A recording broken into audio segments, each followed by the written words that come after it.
Okay, so the second gas is carbon dioxide gas, which is produced when an acid reacts with a carbonate compound.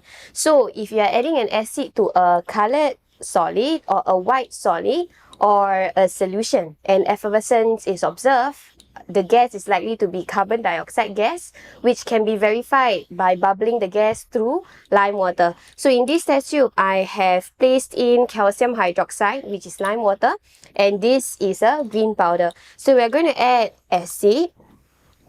Alright, and you can see that there are bubbles observed or effervescence. Okay, so quickly connect the two test tubes via the delivery tube and ensure that you are swirling this test tube containing the solid and acid. Alright, to ensure that there is a V action.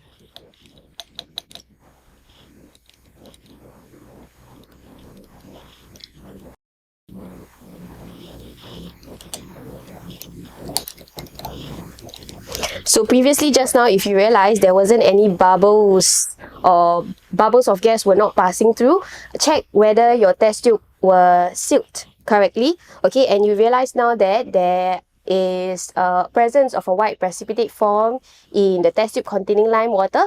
So this means that the gas is carbon dioxide, hence the green powder is a carbonate compound.